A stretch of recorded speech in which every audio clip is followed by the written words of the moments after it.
चलिए 571 प्रश्न आ चुके हैं और हिस्ट्री का 1000 का टारगेट किया हुआ है। चलिए 571 प्रश्न है, संगम काल के दौरान किस राजवंश का शासन क्षेत्र मुख्य रूप से तमिलनाडु के दक्षिणी भाग में स्थित था? बता दीजिए। तो वो था पांडव वंश। कौन था? पांडव वंश। मदुरई में पांडव वंशी मीनाक्षी मंदिर का निर्माण का श्रेय जाता है, मतलब निर्माण करवाया था। 572 प्रश्न की बात करते हैं। पांड्य राज्यों के संरक्षण में कुल कितने संगम आयोजित किए गए थे? तो हम बताएंगे संगम मतलब होता है कवियों का सम्मेलन। तो 3 हुए थे। 3 कौन कौन हुए थे मैं बता चुका हूं, आप पढ़ चुके हैं। अगर मान लीजिए 573 प्रश्न की बात करें, 573 प्रश्न है तमिलनाडु मतलब तमिल साहित्य का वह कौन सा महाकाव्य है जिसमें पांड्य राज्य निडू निडूंजेलियन का वर्णन मिलता है? निडू या नेडून-जेलियन का जो है वर्णन मिलता है। पांड्य राज्य है, पांड्य वंश का शासक था ये। तो कौन सा तमिल साहित्य है भाई, महाकाव्य है? तो हम बताएंगे 573 प्रश्न का ऑप्शन नंबर सी शिल्पदीकारम। क्या है? शिल्पदीकारम में नेडूनन जेलियन प्रथम का वर्णन मिलता है। क्लियर हो गए? तमिल साहित्य महाकाव्य है। 574 प्रश्न की बात करेंगे। संगम काल में मुजरिस किस कारण से एक अत्यंत महत्वपूर्ण बंदरगाह माना जाता था? बताइए, बताएंगे। हम जानना चाहते हैं संगम काल में मुजरिस किस कारण से एक अत्यंत महत्वपूर्ण बंदरगाह माना गया? बताएंगे। तो बंदरगाह जो बना है वो रोमन व्यापारियों का प्रमुख केंद्र था। किसका था? रोमन व्यापारी केंद्र का। चलिए 575 प्रश्न आ चुके हैं। 575 प्रश्न है, पांड्य वंश का वह शासक कौन था जिसने रोमन सम्राट अगस्तस के दरबार में अपना दूत भेजा था?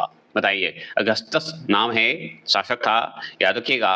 पांड्य वंश का वह कौन शासक था जिसके समय में रोमन सम्राट का जो अगस्तस है वो दरबार में गया था? तो कौन? तो वो उस समय पांड्य वंश का शासक था नेडू जेलियन या नेडून जेलियन, यही था। समझ गए? प्रथम बोलिएगा, जो कि तमिल साहित्य के महाकाव्य में इसकी चर्चा मिलती है। 576 प्रश्न है, संगम काल में धार्मिक जीवन के अंतर्गत मुरुगन के बाद दूसरा सबसे प्रमुख देवता कौन थे? मुरुगन को सुब्रमण्यम भी कहा जाता है। तो मुरुगन जो थे उनके बाद दूसरा सबसे प्रमुख देवता अगर बताया जाए तो बता दीजिए। 576 प्रश्न का तो दूसरा प्रमुख देवता कार्तिकेय थे। भगवान कार्तिकेय मतलब मुरुगन के भाई को कहा जाता है। समझ गए? मुरुगन के भाई कार्तिकेय। ऐसे तो गणेश जी के भाई हैं कार्तिकेय जी, तो नाम तो बहुत हैं, भगवान के अलग अलग नाम हैं, लेकिन स्वरूप तो एक ही है। चलिए 577 प्रश्न की बात करते हैं। 577 प्रश्न है, संगम काल की प्रशासनिक व्यवस्था में जो है सेनापति को किस उपाधि से सम्मानित किया जाता था? बताइए। संगम काल की प्रशासनिक व्यवस्था में सेनापति को किस उपाधि से सम्मानित किया जाता था? बताएंगे। 577 प्रश्न है, तो उन्हें एनआरडी कहा जाता था। समझ गए? चलिए ये भी क्लियर हो गए।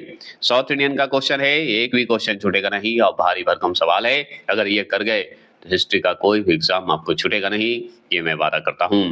578 क्वेश्चन नंबर है, पांड्य राज्यों के शासनकाल में मोतियों के लिए कौन सा स्थान विश्व भर में प्रसिद्ध था?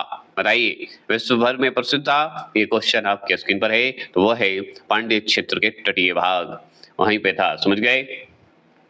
चलेंगे 579 क्वेश्चन नंबर आपके स्क्रीन पर है, संगमकालीन समाज के बारे में यह जानकारी कहां से मिलती है कि यहाँ अस्पृश्यता तो थी लेकिन दास प्रथा का उल्लेख नहीं मिलता है?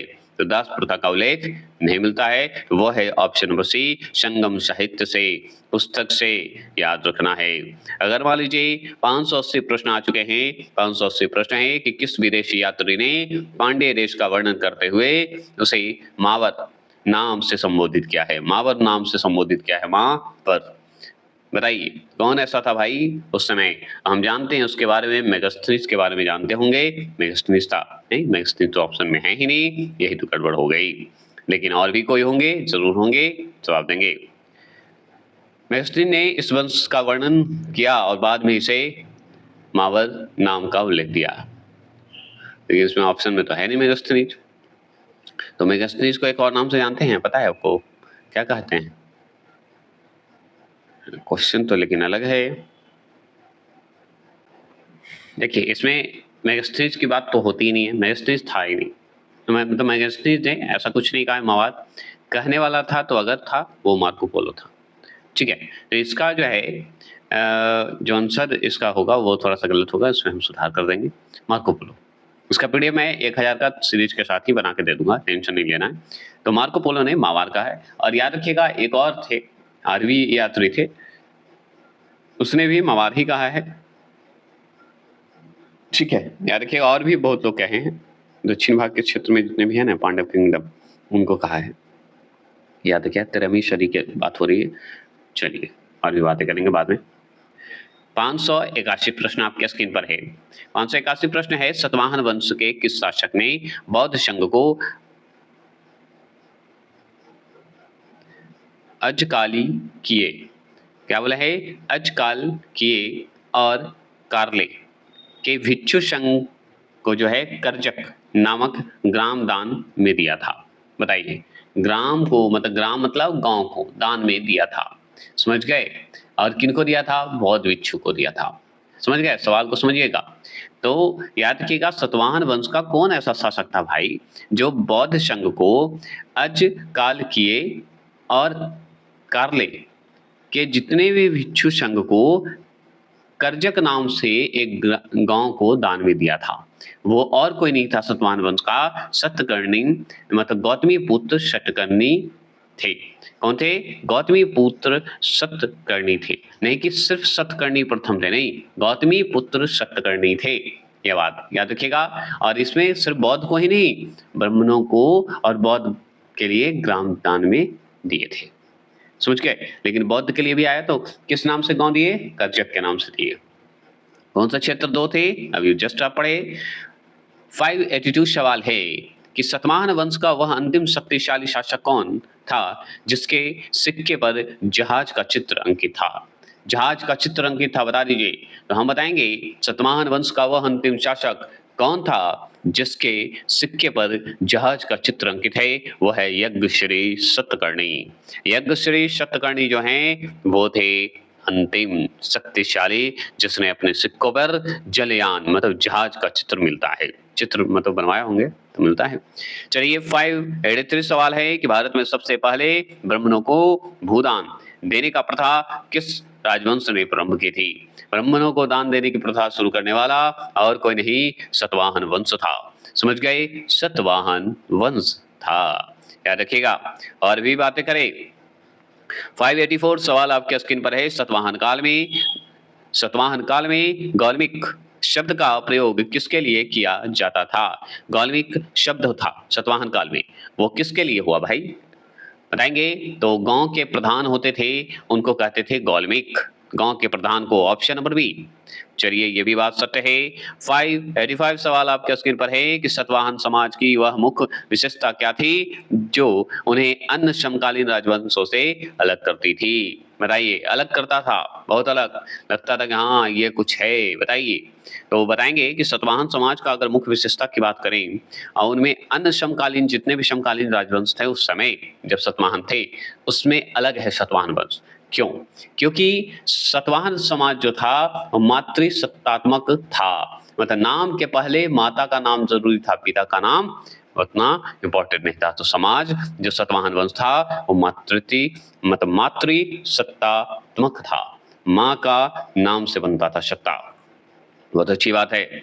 586 सवाल था सतवाहन काल में निम्नलिखित में से किस धातु के सिक्कों का प्रयोग विशेष रूप से होता था? बताइए। सतवाहन काल में निम्नलिखित में से बताइए किस धातु के सिक्कों का प्रयोग हुआ था विशेष रूप से? तो हम बताएंगे शीशा का, पीवी का, शीशा। शीशा कहाँ है? Option number C. चलिए ये भी क्लियर हो गए। और भी बातें करें। 587 सवाल है कि मौर्योत्तर काल में भारत पर आक्रमण करने वाले 4 विदेशी राजवंशों का सही क्रम बताएं।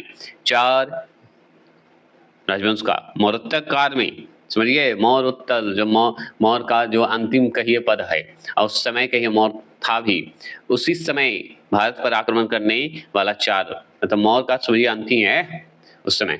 तो हिंदी यमन था, विदेशी हम जानते हैं विदेशी थे। हिंदी यमन आया था, फिर शक आया था, फिर पहलव आया था, लास्ट में कुषाण आया था। है ना, option number D, sorry option number B. चलिए 588 सवाल आपके स्क्रीन पर है। मिलिंद पन्ह नामक प्रसिद्ध पुस्तक किनके बीच के वार्तालाप पर आधारित है? तो मिलिंद पन्ह नाम प्रसिद्ध पुस्तक किनके बीच के वार्तालाप पर आधारित है, हम जानना चाहते हैं। तो ऑप्शन नंबर बी, मिनांडर और नागसेन। ठीक है, इन दोनों के बीच हुआ था। नागसेन जी तो भाई बौद्ध के थे और मिनांडर जी भाई राजा बाबू राजा थे। चलिए वो तो बातें अलग है, थोड़ा फन करता हूं। चलिए 589 सवाल है। भारत में पहली बार चित्रयुक्त एवं लेखयुक्त सोने के सिक्के चलाने का श्रेय किन्हें दिया जाता है? बता दीजिए। अगर भारत में पहली बार चित्रयुक्त एवं लेखयुक्त, समझ गए, इंस्क्रिप्शन, है ना, सोने के सिक्के चलाने का श्रेय किन्हें जाता है? बताइए। चार ऑप्शन का जवाब है। चार ऑप्शन के हिसाब से ऑप्शन नंबर सी, हिंदी यूनानी को जाता है।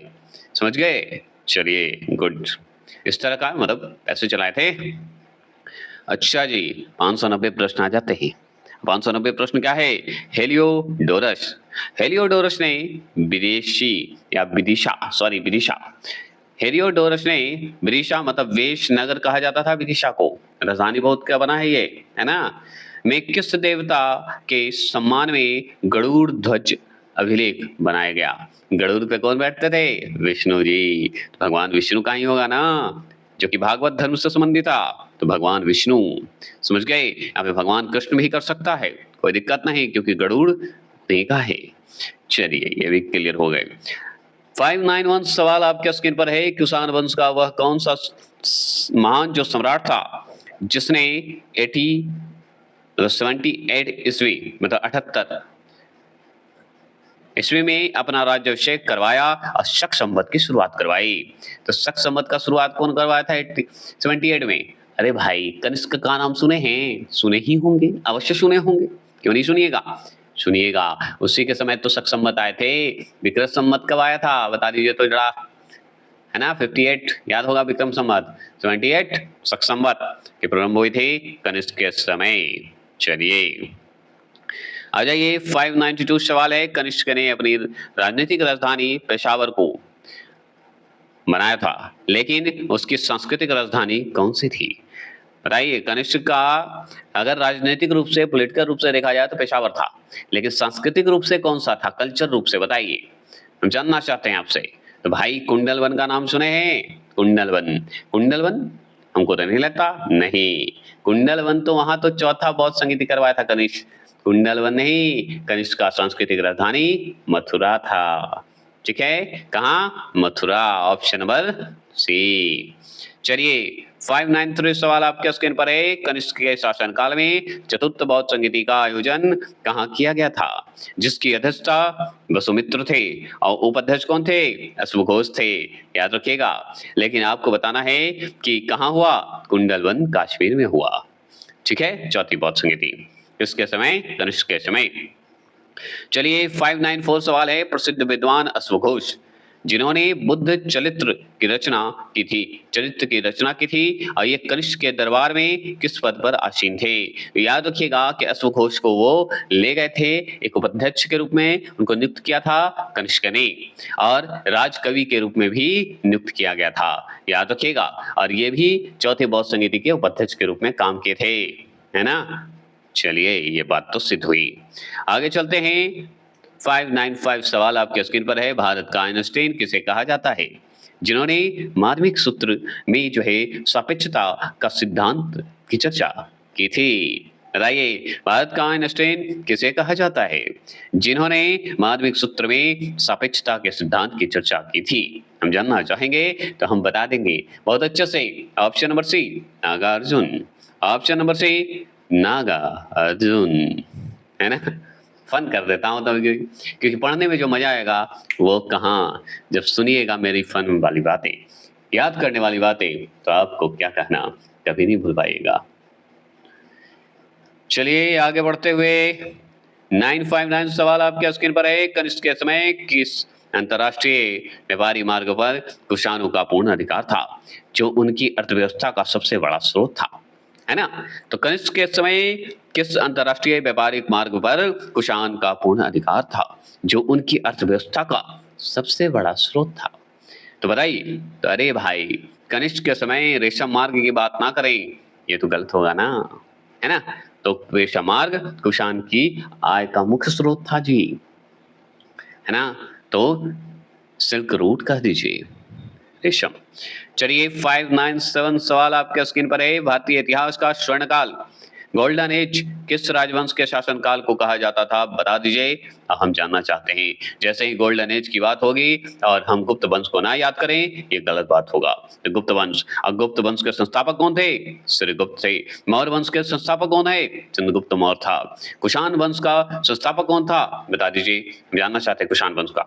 अब वर्धन वंश, जिसे पुष्यभूति वंश भी कहते हैं, है ना। यही भुला गए हम थोड़ा सा, अभी बता दिया, लेकिन वही है, वर्धन वंश को पुष्यभूति वंश कहते हैं। अब कनिष्क का बताइए कौन था, मतलब 598 क्वेश्चन आपके स्क्रीन पर है। गुप्त वंश के संस्थापक कौन थे, जिनके बारे में प्रभावित गुप्त के पूना स्थित ताम्रपत्र अभिलेख में वर्णन मिलता है। तो गुप्त वंश के संस्थापक कौन थे, जिनके बारे में प्रभावित ओहो, क्वेश्चन को मैं पढ़ देता हूँ, कॉमेडी करने के चक्कर में थोड़ा ध्यान रखते हुए चलूंगा। क्षमा चाहते हैं आपसे, क्योंकि आप क्षमा नहीं करिएगा तो कौन करेगा मुझे, है ना। चलिए 598 सवाल आपके स्क्रीन पर है कि गुप्त वंश के संस्थापक कौन थे, जिनके बारे में प्रभावती गुप्त के पुना स्थित ताम्र पुना में स्थित है ताम्रपत्र अभिलेख का वर्णन मिलता है, बताइए। प्रभावती गुप्त के पुना में स्थित है ताम्रपत्र अभिलेख, उसमें वर्णन मिलता है, तो बता दीजिए। तो ये बताएंगे उसमें श्रीगुप्त का चर्चा मिलता है, जो गुप्त वंश के संस्थापक थे। चलिए 599 सवाल आपके स्क्रीन पर है। गुप्त वंश का वह प्रथम शासक कौन था, जिसने महाराजा धीराज की उपाधि धारण की और 319 से 320 ईस्वी में गुप्त संवत चलाया था। तो और कौन चलाएगा? चंद्रगुप्त प्रथम, याद रखिएगा, जो महाराजा धीराज की उपाधि भी धारण किया था। तो चंद्रगुप्त प्रथम का नाम लेंगे, जिसने क्या चलाया? गुप्त संवत की शुरुआत करवाई। चलिए 600 प्रश्न आपके स्क्रीन पर है। चंद्रगुप्त प्रथम ने लिच्छवी की जो राजकुमारी हैं कुमार देवी से विवाह के उपलक्ष्य में किस प्रकार के सिक्के चलाए थे? तो किस प्रकार के सिक्के चलाए, मैं जानना चाहता हूं आपके हिसाब से। तो राजा रानी के प्रकार के सिक्के चलाए थे। कौन चलाए थे भाई? वो चलाए थे चंद्रगुप्त प्रथम ने चलाया था। क्यों चलाया? लिच्छवी की राजकुमारी कुमार देवी से विवाह करने के उपलक्ष्य में। चलिए ये भी क्लियर हो गया, आपके स्क्रीन पर हो गए। अब चलते हैं 601 प्रश्न। चलिए 601 प्रश्न आपके स्क्रीन पर है जी। समुद्रगुप्त के आक्रामक और विस्तारवादी नीतियों के कारण इतिहासकार V.A. स्मिथ ने उन्हें किस नाम से संबोधित किया? किसको? समुद्रगुप्त को। तो भारत का नेपोलियन कहा था। क्या कहा था? ऑप्शन नंबर बी, भारत का नेपोलियन। चलिए 602 प्रश्न आपके स्क्रीन पर है।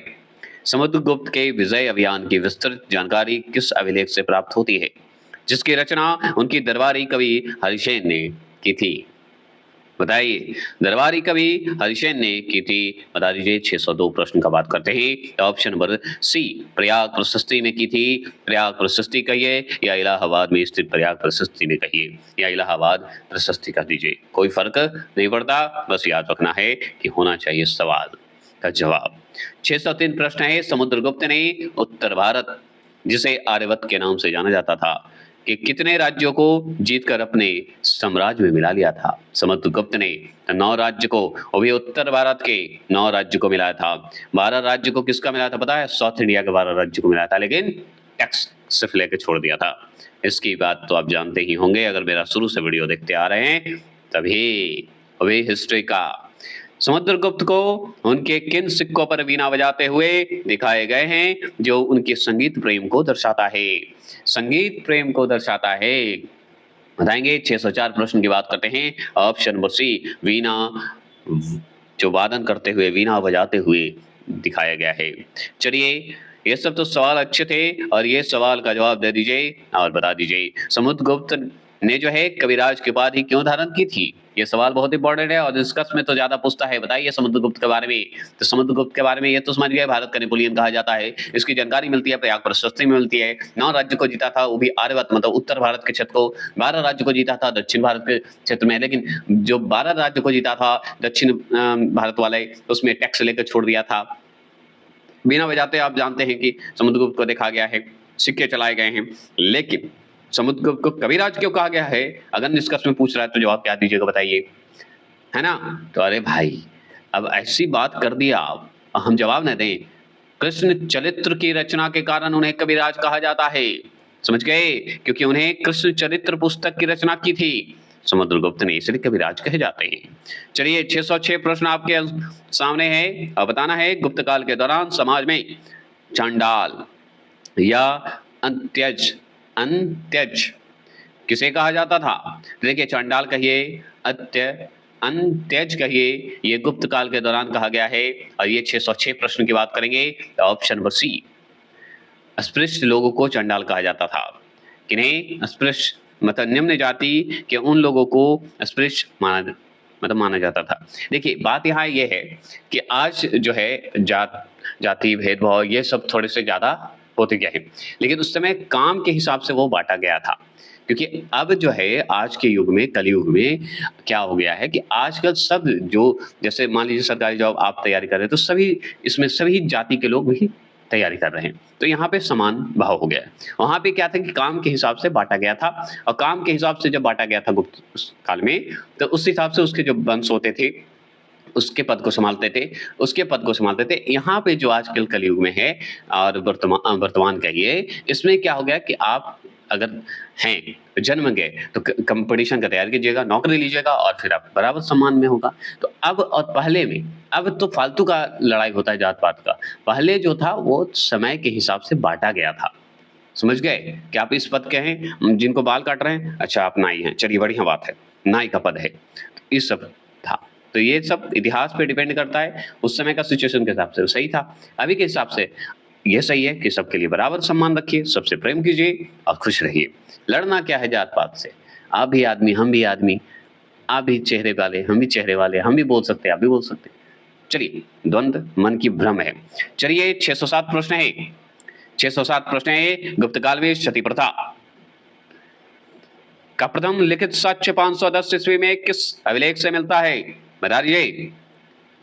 तो 607 प्रश्न है, सती प्रथा का वर्णन एरन अभिलेख से मिलता है, याद रखिएगा, जो कि भानुगुप्त के द्वारा कहा जाता है। इसे भानुगुप्त अभिलेख भी कर दीजिए। 608 प्रश्न है, समुद्रगुप्त के समय किस प्रसिद्ध बौद्ध भिक्षु को राज दरबार में संरक्षण दिया गया था? बता दीजिए। तो हम बताएंगे अच्छा दिया गया था, जी दिया गया था। क्यों दिया गया था? तो बताइए। अरे बौद्ध भिक्षु जो वसुबंधु थे ना, उनको मिला था, वसुबंधु को। चलिए ये भी क्लियर हो गए। 609 प्रश्न आपके स्क्रीन पर है, किस पुराण को कहा गया है कि समुद्रगुप्त का घोड़ा 3 समुद्र को पार करके पानी पीता था? सोचिए, मतलब कौन से पुराण ऐसे थे जिसमें बताया गया कि गुप्त वंश का जो शासक समुद्रगुप्त है, उसका घोड़ा 3 समुद्र को पार करके पानी पीता था, जिसका अर्थ है उसका प्रभाव पूरे दक्षिण भारत तक था। ये कहने का मतलब किस पुराण में है? तो वायु पुराण जो पढ़िएगा ना, उसमें इसकी चर्चा है। समझ गए कितना पावरफुल था। 610 प्रश्न की बात करते हैं। श्रीलंका के किस शासक ने समुद्रगुप्त के दरबार में बोध गया में मंदिर बनाने की अनुमति के लिए दूत भेजा था? बताइए, श्रीलंका के कौन ऐसा शासक था जो समुद्रगुप्त के दरबार में गया और बोध गया में मंदिर बनाने की अनुमति मांगा? कौन दूत था भाई? तो वो था मेघवर्मन ने मंदिर निर्माण की अनुमति मांगी थी। ठीक है, ऑप्शन नंबर बी का सही आंसर है। चलिए 611 प्रश्न आ जाइए। चलिए 611 प्रश्न आ चुके हैं आपके सामने। 611 प्रश्न है, शकों का पूरी तरह अंत करने के उपलक्ष्य में किस गुप्त शासक ने विक्रमादित्य की उपलब्धि धारण की और चांदी के सिक्के चलाए थे? बताइए। तो वो था चंद्रगुप्त द्वितीय। चंद्रगुप्त द्वितीय ने शकों का पूरी तरह से अंत कर दिया था, और अंत करने के बाद वो उपाधि लिया था चंद्रगुप्त द्वितीय ने विक्रमादित्य की। चलिए 612 प्रश्न आपके स्क्रीन पर है। 612 प्रश्न है, चीनी बौद्ध यात्री फायान किसके शासनकाल में भारत आया था, जिसने अपनी यात्रा का विवरण फो क्यू की में दिया है?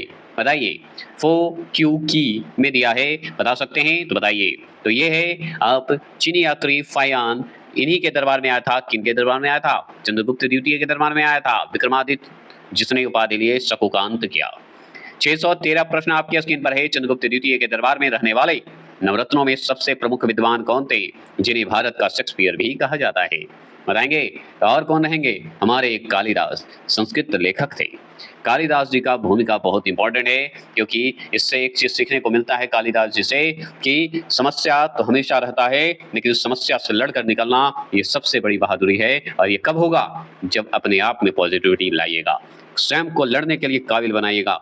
दुनिया बोलने वाले बोलते रहते हैं, जिस तरह कालिदास के साथ हुआ है कि अपना परिवार भी इनको नहीं समझा, लेकिन एक दिन ये स्वयं अपने बलबूते पर, सिर्फ अपने लक्ष्य की उपलब्धि पर कालिदास बन चुके। तो आप भी बन सकते हैं, सब बन सकते हैं, बस निगेटिविटी को हटाइए। समस्या ही हम लोग को सक्सेस देता है, ये बात ध्यान रखिएगा। जो आपको बोल रहा है समझिए आपका सक्सेस बोलने बजा रहा है, चुपचाप काम कीजिए।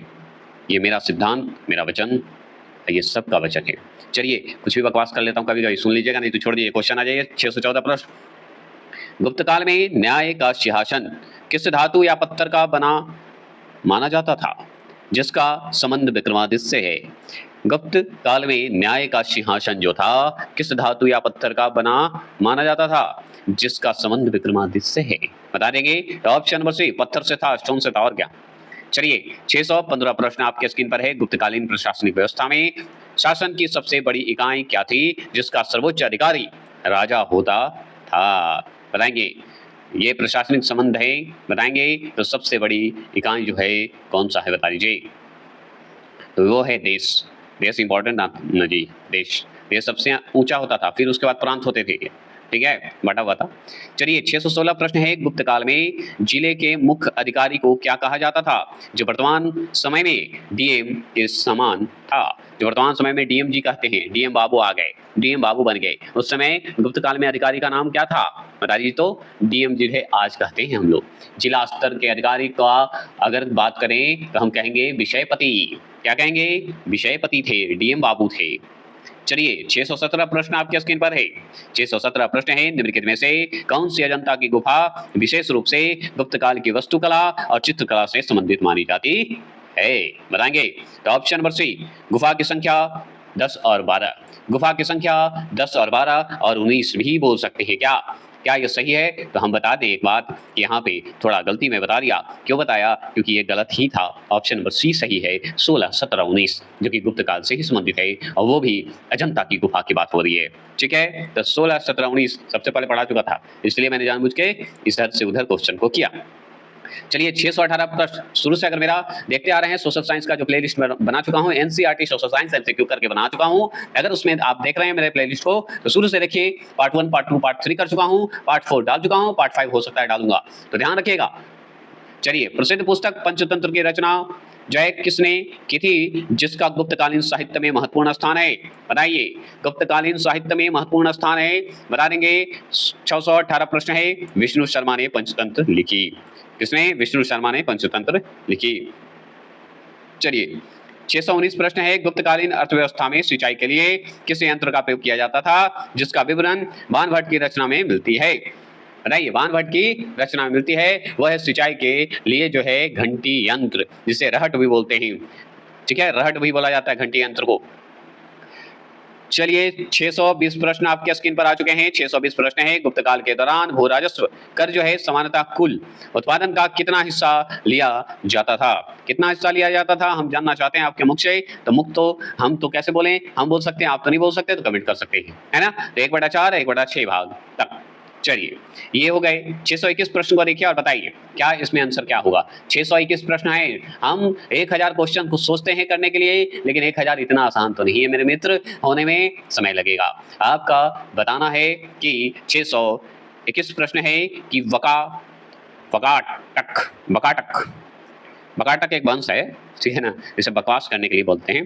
बकाटक वंश की स्थापना 255 ईस्वी में 255 ईयर्स में किसके द्वारा की गई थी? किसका? वकाटक वंश की स्थापना। जिन्हें इस वंश का संस्थापक माना जाता है और कौन थे? विंध्य शक्ति। विंध्य शक्ति नाम है जिन्होंने वकाटक वंश की स्थापना की।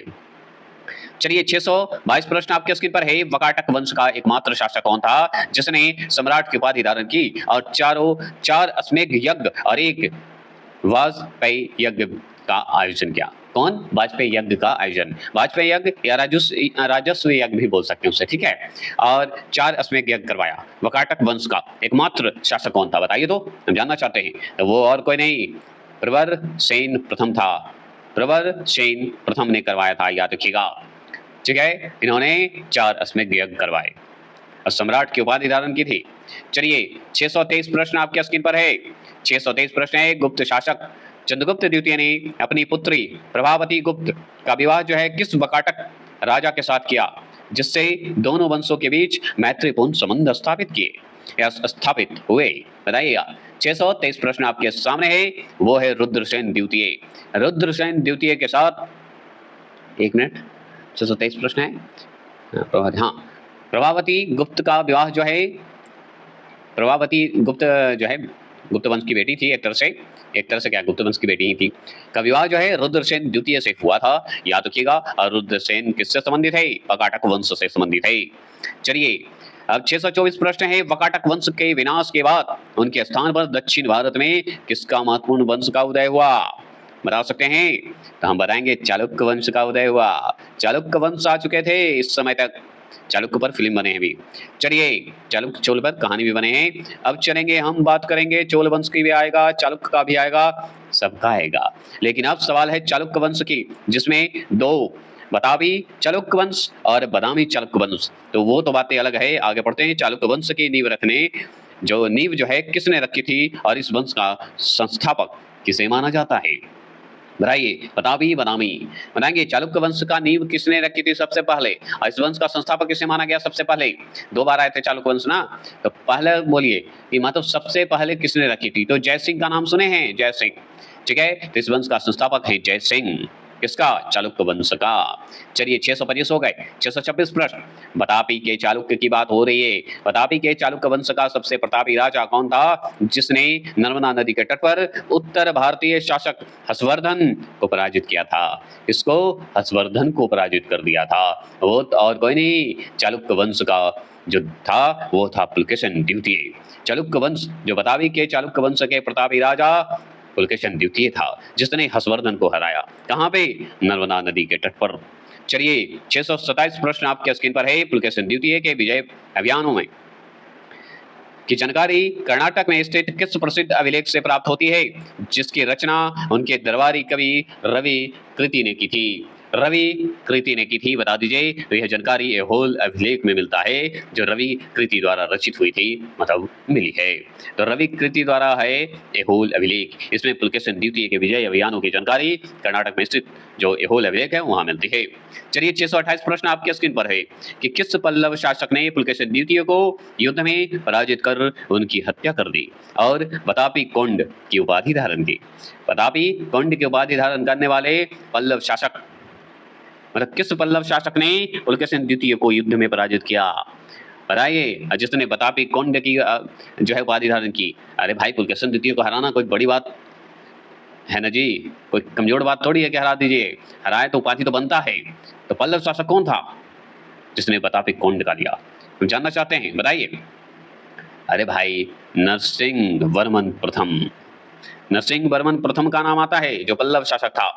चलिए 629 प्रश्न आपके स्क्रीन पर कि चालुक्य राजा विनयादित्य ने हर्षवर्धन की तरह कौन सी उपाधि धारण की थी जिसका अर्थ है युद्धों पर विराम लगाने वाला होता है? युद्धों पर विराम लगाने वाला होता है, इसका अर्थ बताइए। चालुक्य राजा विनयादित्य ने हर्षवर्धन की तरह कौन सी उपाधि धारण की थी जिसका अर्थ होता है युद्धों पर विराम लगाने वाला, मतलब विराम मतलब रोकने वाला। तो वो जो उपाधि है थोड़ा टेढ़ा मोड़ा है, साउथ इंडिया पढ़ रहा है ना, तो उसका नाम है शकलोत्तर। शकलोत्तर पथनाथ। शकलोत्तर पथनाथ बोल दीजिए। शकलोत्तर पथनाथ की उपाधि धारण की थी कौन? चालुक्य राजा विनयादित्य ने। चलिए 630 प्रश्न आपके स्क्रीन पर है। बतापी के चालुक्य वंश का अंतिम शासक कौन था जिसकी हत्या दंती दुर्ग ने करके राष्ट्रकूट वंश की स्थापना की। तो वो और कोई नहीं, कृतिवर्मन द्वितीय था। कृतिवर्मन द्वितीय जो था वो बतापी के चालुक्य वंश का अंतिम शासक था। और याद रखिएगा, इसकी हत्या करने वाला और कोई नहीं, राष्ट्रकूट वंश के दंती दुर्ग ने कर दिया था। अंतिम शासक बचा कृतिवर्मन द्वितीय, वो भी खत्म हो गया और वहां पे आ जाएगा राष्ट्रकूट का अवतरित रूप। चलिए और भी सवाल आगे देख लेते हैं। कल्याणी चालुक्य बाकी है भाई। बतापी बदामी, जो बतापी कहिए या बदामी कहिए, चालुक्य वंश तो पढ़ लिए, लेकिन कल्याणी चालुक्य भी है। समझ गए? दो चालुक्य आए थे ना जी। तो पहला तो हम पढ़ लिए जयसिंह, दूसरा वाला का देखते हैं। देखिए 631 प्रश्न है कि कल्याणी के चालुक्य वंश की स्थापना किसके द्वारा की गई, है ना? आपसे पूछ रहा है और पूछ रहा है कि जिन्होंने राष्ट्रकूटों को या राष्ट्रकूटों की कमजोरी या कमजोर स्थिति का लाभ उठाकर अपनी सत्ता स्थापित कर दी। मतलब चालुक्य को हराने वाला, मतलब चालुक्य वंश का जो बतापी चालुक्य वंश का था या बदामी चालुक्य वंश जिसे कहे, जिसका स्थापना जयसिंह करवाए, उसको हराने वाला राष्ट्रकूट था। और राष्ट्रकूट को फिर से राष्ट्रकूट को हराने वाला फिर बना, फिर कल्याणी चालुक्य आया। समझ गए? मतलब चालुक्य को हराया कौन? राष्ट्रकूट। और राष्ट्रकूट को हराएगा कौन? चालुक्य ही। लेकिन बस अंतर क्या है कि बतापी को हराया था राष्ट्रकूट और कल्याणी चालुक्य फिर जीत जाएगा और कल्याणी चालुक्य बन जाएंगे चालुक्य वंश, जो कि राष्ट्रकूट को हरा देंगे। तो वो कौन थे बता सकते हैं? तो वो थे कल्याणी के चालुक्य वंश की स्थापना तैलप द्वितीय ने की थी। कौन किया था? तैलप द्वितीय ने। इन्होंने ही राष्ट्रकूट को कूट दिया और फिर नया कल्याणी चालुक्य वंश की स्थापना की। समझ गए? यही खेल होता है युद्ध में, यही तो हो रहा है। कभी उसको मारो तो जीतेंगे, उसको मारो।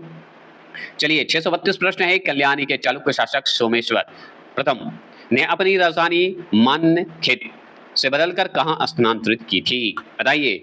कल्याणी के चालुक्य शासक सोमेश्वर प्रथम ने अपनी राजधानी मान्यखेत से बदलकर कहां स्थानांतरित की थी? मतलब कहां ले गया था भाई? बताइए। कल्याणी के चालुक्य, अरे भाई सोमेश्वर प्रथम ने अपनी राजधानी जो मान्यखेत था, मानखेत से कहां ले गए? कहां स्थानांतरित किया तो समझ में नहीं आ रहा है, दिया तो है नहीं। तो कल्याणी ले जाएगा और कहां ले जाएगा? कल्याणी था तो कल्याणी ले जाएगा, सिंपल। चलिए थोड़ा बच्चों की तरफ फन करता हूं, क्योंकि एनसीईआरटी है ना, तो एनसीईआरटी बच्चों को कैसे पढ़ाते हैं हम लोग? यूपीएससी वाले तैयारी करिएगा तो कैसे पढ़ाएगा? पढ़ के पढ़ाइएगा। चलिए 633 प्रश्न है। प्रसिद्ध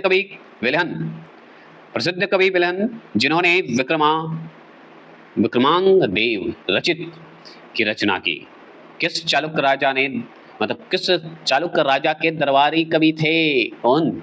विल्हन। प्रसिद्ध कवि विल्हन थे। उन्होंने एक रचित किया, क्या रचित किया? तो उसका नाम है विक्रमांग देव रचित।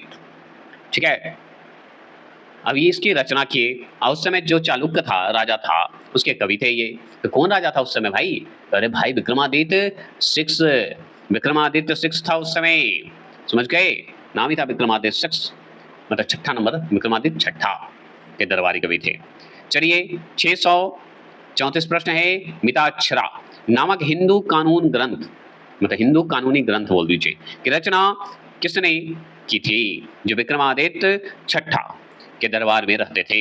विक्रमादित्य के छठे नंबर वाले, विक्रमादित्य जो छठा था उसके दरबार में रहते थे। एक तो बिल्हन जी रहते थे, हम समझ गए। और मित्रा राक्षस जो लिखे हैं वो हिंदू कानूनी एक ग्रंथ है। ठीक है, तो उस समय जो रहते थे, और विक्रमादित्य के छठे में एक और रहते थे, उनका नाम था विज्ञानेश्वर। तो विज्ञानेश्वर जी थे, याद रखिएगा। जिनका जो है ग्रंथ है, उनका नाम है, जो ग्रंथ लिखे हैं उसका नाम है मिताक्षरा। चलिए ज्ञानेश्वर। चलिए 635 प्रश्न आपके स्क्रीन पर है कि आंध्र प्रदेश में स्थित वेंगी के चालुक्य वंश, लिखिए। अब वेंगी के चालुक्य वंश भी आएंगे। कल्याणी के चालुक्य तो थे ही, वेंगी के चालुक्य वंश का संस्थापक किसे माना जाता है? सोचिए, ये आंध्र प्रदेश में स्थित है वेंगी। देख रहे हैं चालुक्य कितने हैं? 3 रूप में। एक तो आप बतापी पढ़ लिए, कल्याणी पढ़ लिए, आप पढ़ रहे हैं वेंगी। और भी होंगे तो और भी पढ़ेंगे, लेकिन अभी हम जो है उसको देखेंगे। तो वेंगी के चालुक्य वंश के संस्थापक विष्णुवर्धन है, विष्णुवर्धन। चलिए अगर मान लीजिए 636 प्रश्न की बात करते हैं। पल्लव वंश का वास्तविक संस्थापक किसे माना जाता है? जिसे अवनी सिंह, मतलब धरती का शेर भी कहा जाता है। अवनी सिंह, अवनी सिंह बोलते, सिंह भी कहा जाता है, तो धरती का शेर कहा जाता है। बता दीजिए। जानना चाहते हैं 637 प्रश्न? Option number A, Singh Vishnu कहेंगे। क्या कहेंगे? सिंह विष्णु कहेंगे। ये पता है पल्लव वंश के संस्थापक सिंह विष्णु थे, जिन्हें अवनी सिंह कहा जाता था, मतलब धरती का शेर कहते थे, लॉयन। चलिए 637 प्रश्न है संस्कृत के महान विद्वान भारवी, जिन्होंने किरातर जूनियम, अच्छा किरातर जूनियम महाकाव्य की रचना की, तो किस पल्लव शासक के दरबार में रहते थे? देखिए संस्कृत के एक विद्वान थे जिनका नाम था भारवी। उन्होंने एक कृति लिखी, मतलब महाकाव्य की रचना की, जिसका नाम है किरातर बोलिए, किरातर जूनियम एक महाकाव्य है। और उस समय पल्लव जो शासक था वही पूछ रहा है कि जिसके दरबार में थे भारवी जी, उस पल्लव शासक का नाम बताइए। तो आपको बताना है, बताना ही पड़ेगा, ऑप्शन तो आपके सामने है। अरे भाई उनका नाम क्या बोलेंगे, श्री विष्णु के दरबार में थे, और क्या थे, श्री विष्णु के दरबार में थे। चलिए बात करते हैं 638 प्रश्न। किस पल्लव शासक को बतावी के चालुक्य राजा पुलकेशन द्वितीय ने युद्ध में पराजित किया था? पुलकेशन द्वितीय ने युद्ध में पराजित किया था किसको? पल्लव को। अब पल्लव लास्ट में पल्लव हराएगा, लेकिन पल्लव को ही हराया था। तो किस पल्लव शासक को, मतलब किस पल्लव शासक को बतापी के जो चालुक्य राजा थे पुलकेशन द्वितीय ने युद्ध में पराजित किया? तो बता दीजिए। तो option number B, Mahendra Varman प्रथम को पराजित कर दिए थे। लास्ट में नरसिंह वर्मन जो है द्वितीय, वो बदला ले लेगा है ना। चलिए वो सब खेल होते रहता है, उसका जो मैंने ऐसे कभी कॉमेडी कर देता हूँ, ऐसा सीरियस ना लेंगे। जो क्वेश्चन होगा उसी पे बात किया जाएगा, थोड़े फन करने के लिए, कि आपको क्वेश्चन इजी हो सके मेरे बकवास से। चलिए महाबलीपुरम के जो है एकास्मिक रथ मंदिरों, जिसे सप्त पैगोडा कहते हैं, का निर्माण जो है किस पल्लव शासक ने करवाया था? देखिए महाबलीपुरम जाइएगा तो वहां पे एक सप्त पैगोडा नाम का एक मंदिर है, जिसे हम एक और नाम से जानते हैं, जिसे एकास्मक, ठीक है, एकास्मक रथ मंदिर के नाम से भी जानते हैं। इसके समय जो निर्माण करवाया था वो पल्लव शासक कौन था, यही पूछ रहा आपसे, तो बता दीजिए। अरे भाई उस समय कौन था? उस समय नरसिंह वर्मन प्रथम था, नरसिंह वर्मन प्रथम,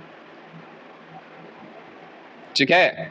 रथ मंदिरों का निर्माण नरसिंह वर्मन प्रथम ने समय प्रथम हुआ था, उस समय हुआ था। और देखिए माम लल भी कहा जाता है इस रथ मंदिर को, ठीक है। चलिए 640 प्रश्न है कि दस कुमार रचितम के लेखक दंडी जो थे, दंडी विद्वान थे, तो किस पल्लव राजा के राज दरबार का शोभा बढ़ा रहे थे, या किस राज दरबार में वो बैठे हुए थे? तो उस समय दंडी जो थे वो एक लेखक थे, और जो लिख रहे थे उसका नाम था दस कुमार चरितम, और उस समय जो पल्लव राजा था वो था नरसिंह वर्मन द्वितीय। इसी के समय हुआ था, महाबलीपुरम हो या आपका दंडी जी द्वारा लिखा हुआ किताब हो। चलिए 641 प्रश्न आपके स्क्रीन पर है, और 641 देखते हुए हमको बताइए कि इसका मतलब आपका क्या होगा। इस आंसर का जवाब दीजिए, पढ़ लिए तो देखिए हम पढ़ लेते हैं, ऐसे बता देते हैं कि किस पल्लव शासक के दरबार में चीनी यात्री हेंगशांग ने कांची का यात्रा की थी? मतलब कांची का जब यात्रा कर रहा था हेंगशांग जो था, हेंगशांग, तो उस समय पल्लव शासक भी था, तो उसी के दरबार में गया था चीनी यात्री, कौन? हेंगशांग। तो बताइए, हर्षवर्धन हेंगसंग ये तो आप जानते हैं, लेकिन अब घूमने गया था, कांची की यात्रा की थी, तो उसमें पल्लव शासक थे भाई। तो कौन पल्लव शासक के दरबार में गया था ये? तो नाम है अपराजित पल्लव वंश का अंतिम शासक था। अंतिम शासक कहाँ से बोल रहा हूँ, क्या बोल रहा हूँ अभी? चलिए ऑप्शन के हिसाब से जवाब दीजिए, थोड़ा सा समझ आता है। बताइए, इसमें कोई नाम ही नहीं है, वो नेक्स्ट क्वेश्चन था, हम नेक्स्ट क्वेश्चन पढ़ लिए थे। तो देखिए इस भव्य मंदिर का निर्माण नरसिंह,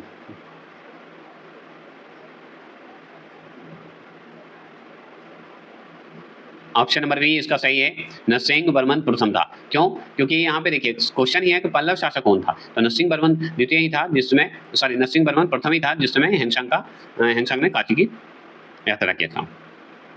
चलिए 642 पर कांची के सिंचाई कैलाश मंदिर और महाबलीपुरम के तटीय मंदिर का निर्माण जो है किस पल्लव शासक ने करवाया था? किस पल्लव शासक ने करवाया था बता दीजिए, हम जानना चाहते हैं। 642 प्रश्न है, तो हम बता देंगे 642 प्रश्न नरसिंह वर्मन द्वितीय ने करवाया था इस कैलाश मंदिर का। देखिए कांची का एक प्रसिद्ध है कैलाश मंदिर, और महाबलीपुरम के तटीय मंदिर का निर्माण करवाने वाला सिर्फ पल्लव का एक ही व्यक्ति आपको दिखेगा, वो है नरसिंह वर्मन प्रथम, ठीक है। 643 प्रश्न है, पल्लव वंश का अंतिम शासक कौन था जिसे चोल शासक आदित्य प्रथम ने पराजित कर पल्लव साम्राज्य का अंत कर दिया? बताइए, अंत कर दिया, तो वह है ऑप्शन नंबर सी, अपराजित सिंह, जो कि पल्लव वंश का अंतिम शासक माना जाता है, ठीक है, पल्लव वंश का अंतिम शासक है, जिसे चोल शासक आदित्य प्रथम ने पराजित कर पल्लव साम्राज्य का अंत कर दिया था। तो चोल शासक ने पराजित कर दिया था पल्लव वंश का अंतिम शासक अपराजित को मारकर। और चोल शासक कौन था? आदित्य प्रथम, ठीक है, ये हो गया। चलिए 644 प्रश्न आपके स्क्रीन पर है। 644 प्रश्न है, 9वीं सदी में चोल वंश की पुनरावृत्ति मतलब पुनः स्थापना का श्रेय जो है किसे दिया जाता है? जिन्होंने नर केसरी की उपाधि धारण की थी। तो किसकी नर केसरी की उपाधि धारण की थी? वह है विजयाल। कौन है? वह है विजयाल जी, याद रखना है। तो चोल वंश के संस्थापक हैं विजयाल जी, मतलब विजयाल थे। चलिए 645 प्रश्न आपके स्क्रीन पर है कि चोल शासक विजयाल ने पल्लव के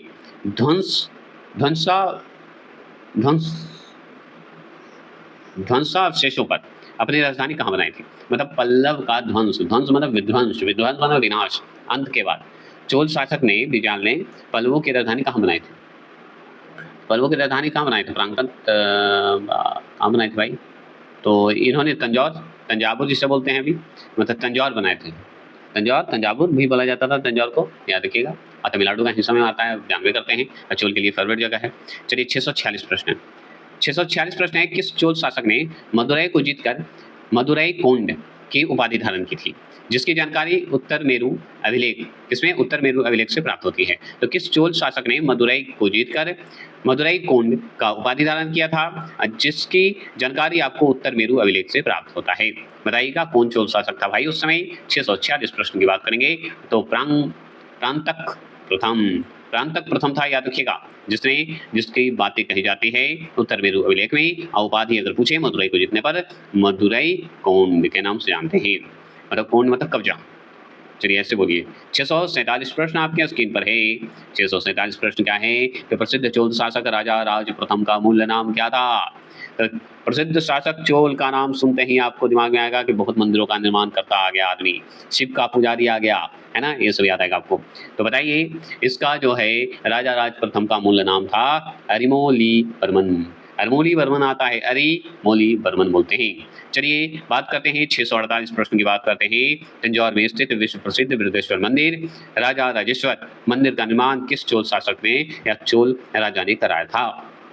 तो तंजौर में प्रसिद्ध विश्व प्रसिद्ध बृहदेश्वर मंदिर राजा राजेश्वर का निर्माण किस चोल राजा ने कराया था? हम जानना चाहते हैं। ऑप्शन नंबर बी बता दीजिए, तो क्या होगा? राजा राज प्रथम ही होंगे। राजा राजेश्वर मंदिर का निर्माण कौन करवाया? वो राजा राज प्रथम ने करवाया।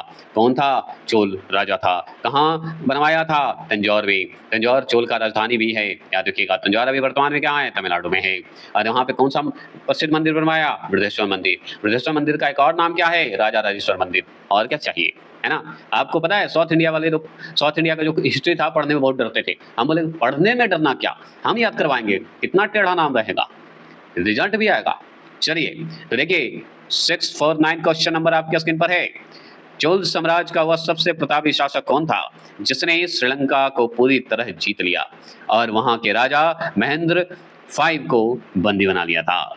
महेंद्र वर्मन जो है ना, महेंद्र वर्मन 5 5वां नंबर पे आया था, समझ गए, उसे बंदी बना लिया था। और वो कोई और नहीं, चोल शासक राजेंद्र प्रथम ने किया था। किसने? चोल शासक राजेंद्र प्रथम ने श्रीलंका विजय पूरी किया और बंगाल अभियान भी किया, बंगाल को भी अपने कब्जे में किया। चलिए 650 प्रश्न आपके पास है कि चोल काल के दौरान स्थानीय स्वशासन जो लोकल जो सेल्फ गवर्नमेंट कहिए की जानकारी किस महत्वपूर्ण अभिलेख से मिलता है जी? बताइए चोल शासक के समय, तो हम जानते हैं जैसे ही चोल की बात आएगी तो उत्तर मेरु अभिलेख याद आ गया होगा आपको, है ना, अवश्य आएगा, उत्तर मेरु अभिलेख में मिलती है। अब चलिए इतना तो हम जान गए कि उत्तर मेरु अभिलेख है, लेकिन स्थानीय स्वशासन मतलब ग्रामीण क्षेत्र की बात करता है, पंचायत की बात करता है, उस समय था। चलिए अब बात करेंगे हम लोग आगे की सवाल की बातें, जो कि 651 सवाल आपके स्क्रीन पर बताएंगे। तो इसमें है कि चोल शासक राजेंद्र प्रथम ने बंगाल के किस पाल शासक को पराजित कर गंगै कोंड चोल की उपाधि दान? ऐसे गंगै कोंड बोल दिया, मतलब गंगा क्षेत्र में है ना। मतलब सोचिए ये लॉजिकल चीज है कि जिस क्षेत्र को जीता उसमें कोंड लगा दिया। कोंड मतलब कि ये मेरा कब्जा है, मैं गोद ले लिया इसे, ठीक है, कब्जा कर लिया, बंदी बना दिया, ठीक है। तो उसी तरह गंगा जो है बंगाल में फैला हुआ है, तो अब वहां पे जीता तो बंगाल का नाम न लेके वहां पे गंगा के नाम से जोड़ दिया, तो गंगैकोंड चोल की उपाधि धारण की। बंगाल गंगा के किनारे भाई, गंगा है वहां पे, गंगा ब्रह्मपुत्र नदी है, तो गंगा महत्वपूर्ण था उस समय, महत्वपूर्ण के हिसाब से अभी भी महत्वपूर्ण है, तो गंगैकोंड की उपाधि ले लिया। गंगैकोंड चोल की उपाधि किसने ली, तो वो लिया चोल शासक राजेंद्र प्रथम ने लिया। और उस समय किस पाल शासक को हराया, उस समय 5 शासक थे, पल्लव नहीं, पाल थे बंगाल में, तो पाल शासक को हराया, वो था कोई और नहीं, महिपाल था। कौन था, महिपाल था, इसलिए महिलाओं की तरह वो बेचारा हार गया, क्या कर सकते हैं। सॉरी, किसी महिलाओं पे मैं नहीं ला रहा हूँ, बस याद करवाने के लिए थोड़ा फन कर रहा हूँ, क्योंकि हराकर गंगा का जल लाने के कारण यह उपाधि लिया था, गंगैकोंड चोल की उपाधि राजेंद्र प्रथम ने लिए। चलिए अब बात करते हैं 652 सवाल। राजेंद्र प्रथम ने अपनी नई राजधानी गंगैकोंड चोलपुरम के पास जल संरक्षण, ठीक है, क्या जल संरक्षण के लिए किस विशाल तालाब का निर्माण करवाया था, किस विशाल तालाब का निर्माण करवाया जी, जानना चाहते हैं। तो राजेंद्र प्रथम ने अपनी राजधानी जो गंगैकोंड चोलपुरम रखा, वहां पे गंगा जी थे, तो गंगा जी के लिए जब गंगा मिले हैं तो जल संरक्षण तो करेगा ही, और करेगा तो वहां पे एक विशाल तालाब का निर्माण करवाएगा, उसका नाम है, तालाब का नाम है चोल गंगम। चोल गंगम, क्योंकि चोल गंगा चोल वंश ने बनवाया था, इसलिए चोल गंगम के नाम से तालाब का निर्माण हुआ, जो कि किसके नाम से जानते हैं, राजेंद्र प्रथम ने करवाया था, ये जानते हैं। चलिए 6 मतलब 653 क्वेश्चन नंबर आ चुके हैं। किस चोल राजा ने चीन में 72 व्यापारियों का एक दूत मंडल भेजा था, 72 व्यापारी को भेजा था एक दूत के रूप में, एम्बेसडर के रूप में कहिए भेजा था, किस चोल राजा ने भेजा था, बताइए। तो हम उसके बारे में जानने से पहले बता दें कि राजेंद्र प्रथम ने भेजा था, 72 सदस्य को दूत मंडल बना के भेजा था। दूत है मेरा, एम्बेसडर हैं, समझ बूझ के ध्यान से रखना चीनी, समझ गए, राजेंद्र प्रथम का ये टैलेंट है, समझ गए। तो राजेंद्र प्रथम ठीक लगाइएगा, डरते थे चीनी सब। चलिए 654 क्वेश्चन नंबर है, चोल काल में स्थानीय स्वशासन की सबसे बड़ी विशेषता क्या थी, जिसका चुनाव लॉटरी पद्धति द्वारा होता है, जिसका चुनाव जो है लॉटरी पद्धति द्वारा होता है, हम जानना चाहते हैं। तो 654 सवाल का आंसर का जवाब है ऑप्शन नंबर बी, चोलों का स्थानीय स्वशासन था। याद रखिएगा, भारत का सबसे प्राचीन उदाहरण माना जाता है, ये भी ध्यान रखिएगा। तो ये ग्रामीण स्वायत्तता है, ग्राम सभा जिसे कह सकते हैं, है ना, यही बात है ना जी, तो यही बात है। चलिए थोड़े से मेरे भाषाओं के साथ आप हंसिए, मुस्कुराते रहिए और वीडियो को देखते रहिए और MCQ लगाते रहिए, क्योंकि मेरे भाषाओं से आपको हंसी आती है, तो हंसिएगा तभी तो क्वेश्चन लगाने में मजा आएगा। इसलिए मैं थोड़ा सा फन कॉमेडी करता रहता हूँ। मैं मतलब फन कॉमेडी तो नहीं आता मुझे, मतलब अपनी भाषाओं से खेलता हूँ, क्योंकि भाषा से खेलूंगा तभी तो क्वेश्चन से खेलूंगा। चलिए बात करते हैं 655 क्वेश्चन। चोल प्रशासन की सुविधा के लिए पूरे साम्राज्य को कितने प्रांत मतलब मंडल में बांटा गया है, ठीक है, तो कितने प्रांत या मंडल में बांटे गए हैं, हम जानना चाहते हैं आपसे, बताइए। तो हम जानेंगे ऑप्शन नंबर सी, 6 बता देंगे। कितने बताएंगे, 6 मंडल या 6 प्रांत में विभाजित हैं, चोल शासक ने बांटा है। चलिए 656 क्वेश्चन नंबर आपके स्क्रीन पर है। चोल प्रशासनिक शब्दावली के अनुसार नाडु, नाडु मतलब होता है जिला, को किन छोटी इकाइयों मतलब ग्राम समूह में बांटा गया है, बताइए तो उसका नाम बताइए, आपसे पूछ रहा है।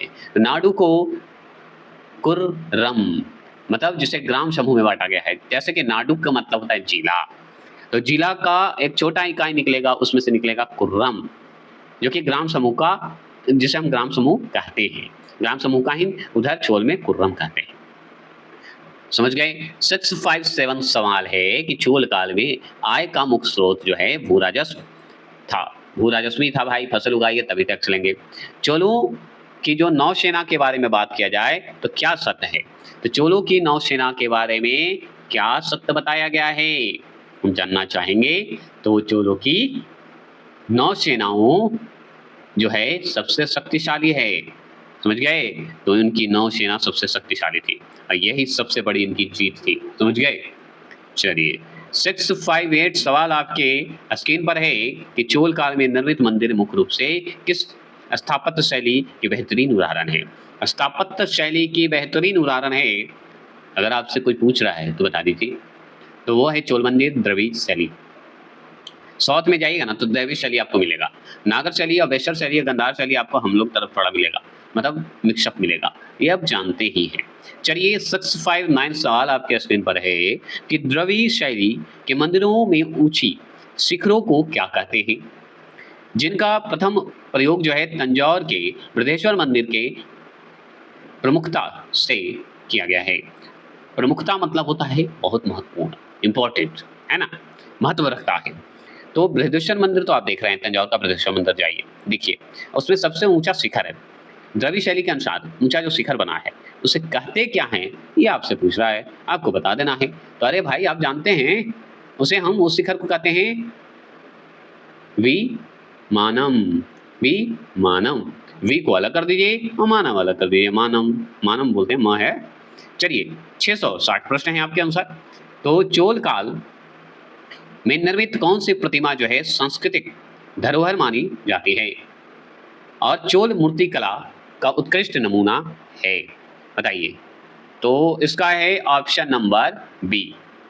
ऑप्शन नंबर बी जो है वह चोल काल में निर्मित नटराज प्रतिमा जो है विश्व प्रसिद्ध है, ठीक है। तो चोल काल में निर्मित नटराज प्रतिमा विश्व प्रसिद्ध है। तो ये नटराज प्रतिमा ही बहुत इंपॉर्टेंट है, क्योंकि चोल काल में निर्मित कौन सी प्रतिमा पूछे सांस्कृतिक धरोहर मानी जाती है, तो वह है चोल काल का जो मूर्ति है वह है नटराज प्रतिमा, ठीक है, कोई दिक्कत नहीं है। चलिए 661 प्रश्न की बात करते हैं कि चोल काल के दौरान तमिल साहित्य के त्रिरत्न के रूप में किन्हें जाना जाता है, किन्हें जाना जाता है, बता दीजिए।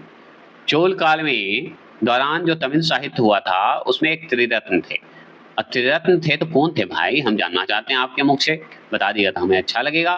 तो हम बताएंगे कवन, उट्ट कुट्टन और पुगल लिंदी।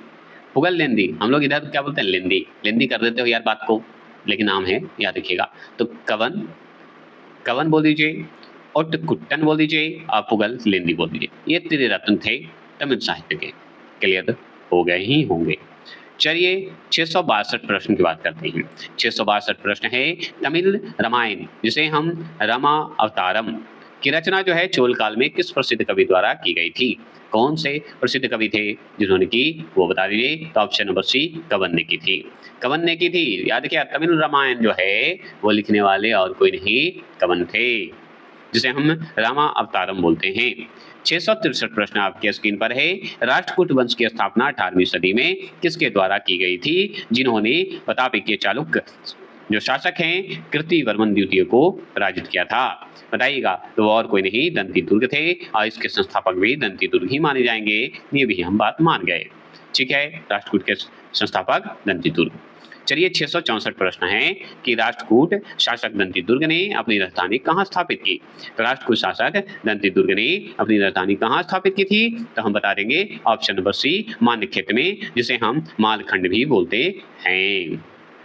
चलिए ये बात नहीं समझ गए, और भी बातें करें। 665 प्रश्न आपके स्क्रीन पर है।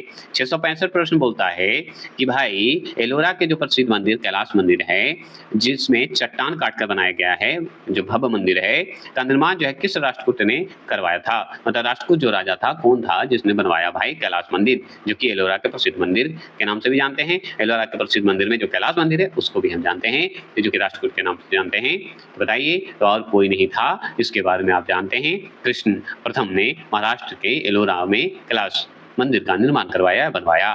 तो कौन बनवाया, कृष्ण प्रथम ने बनवाए, कृष्ण प्रथम ने बनवाए थे, याद रखना है। 666 प्रश्न की बात करते हैं। 666 प्रश्न है कि राष्ट्रकूट वंश का वह शासक कौन था जिसने कन्नौज पर अधिकार कर लिया, त्रिपक्षीय संघर्ष में भाग लिया और प्रतिहार एवं पाल शासकों को पराजित किया। बताइए, राष्ट्रकूट वंश का वह शासक कौन था जिसने कन्नौज पर अधिकार के लिए त्रिपक्षीय संघर्ष में भाग लिया और प्रतिहार एवं पाल वंश को हरा दिया था।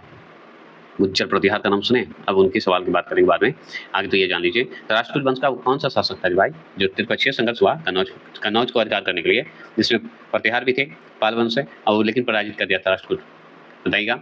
तो सवाल का आंसर का जवाब, ध्रुव ने त्रिपक्षीय संघर्ष की शुरुआत की थी और प्रतिहार और पाल राजाओं को हरा दिया था, ठीक है। तो कौन, ध्रुव ने, ध्रुव प्रथम बोलिएगा, ठीक है। चलिए 667 क्वेश्चन में राष्ट्रकूट वंश का सबसे विद्वान शासक कौन था जिसने कविराज मार्ग या नामक कन्नड़ ग्रंथ की रचना की और जैन धर्म अपनाया था। राष्ट्रकूट वंश का सबसे विद्वान शासक कौन था बताइए तो, जिसने कविराज मार्ग का नामक एक कन्नड़ ग्रंथ का निर्माण किया था, ठीक है, और जैन धर्म को अपना लिया था, वो कौन था बता दीजिए तो हम जानना चाहते हैं। तो हम बताएंगे अमोघ वर्ष का नाम सुने हैं? अमोघ वर्ष एक महान लेखक थे, ठीक है, जिन्होंने कविराज मार्ग लिखा था, अमोघ वर्ष। ये राष्ट्रकूट वंश का सबसे विद्वान शासक था। चलिए 668 सवाल क्या है सुनिए।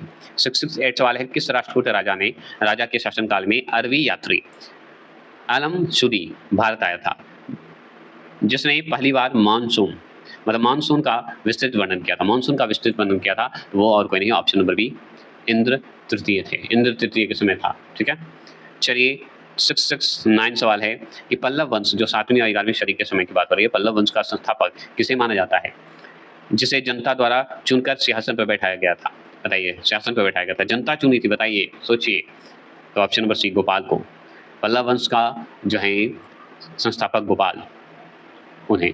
अब पल्लव की राजधानी कहाँ थी पता है पल्लव वंश की? नीचे बताइए, यहाँ पे 670 प्रश्न है, बताएंगे कि पल्लव वंश के शासकों ने जो है अपनी राजधानी बिहार बंगाल के क्षेत्र में कहाँ बनाई थी, तो मुंगेर को बनाया था, याद किया, पल्लव वंश की राजधानी कहाँ था, मुंगेर। चलिए